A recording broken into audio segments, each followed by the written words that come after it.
हनुमान अपने मन में विनय और करुणा रखें। वे नित्य उन्हें सलाह देती, बेटा, बल तो तुम्हारे पास बहुत है, पर बल का उपयोग तभी सार्थक है जब वह धर्म के मार्ग पर लगे। हनुमान जी अपनी माता की हर बात को हृदय से स्वीकार करते। 7 बाल हनुमान का वन में खेलना और जानवरों से मित्रता। हनुमान जी वन में सभी प्राणियों के मित्र थे। वे शेरों, हाथियों, हिरणों, बंदरों, भालुओं और पक्षियों के साथ खेलते। वे किसी को नुकसान नहीं पहुंचाते, बस उनमें हंसी खुशी बांटते रहते। हिरणों के साथ दौड़ लगाते तो पक्षियों के साथ आकाश में उड़कर गीत सुनते। वन के प्राणी उन्हें बालवीर कहकर पुकारते।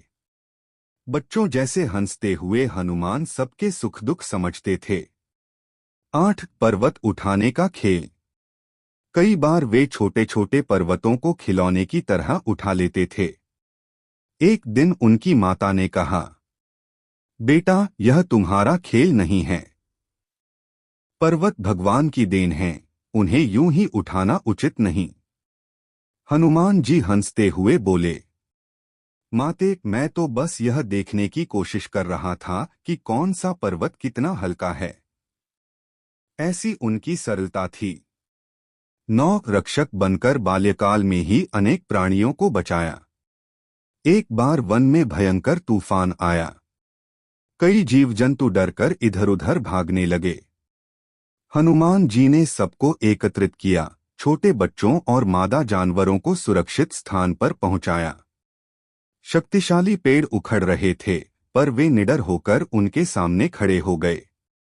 वनवासी ऋषियों ने यह दृश्य देखा तो बोले, यह बालक भविष्य में धर्म की रक्षा करेगा।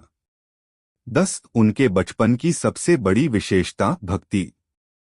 यद्यपि वे चंचल और शक्तिशाली थे, पर उनका हृदय अत्यंत भक्तिमय था।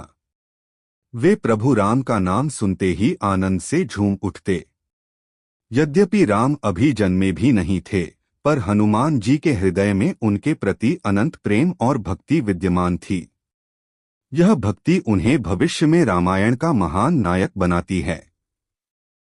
11 बाल्यावस्था से किशोर होने तक। समय के साथ साथ हनुमान जी में परिपक्वता आई। उनका शरीर और भी बलवान हो गया, उनकी बुद्धि और भी प्रखर हो गई, और उनका हृदय पूरी तरह भक्तिमय हो गया। वे माता पिता का सम्मान करते, ऋषिमुनियों से ज्ञान प्राप्त करते और वन के जीवों की रक्षा करते। उनके जीवन का हर दिन नई लीला लेकर आता। उनके महान भविष्य के संकेत कोई भी अनदेखा नहीं कर पाता था। निष्कर्ष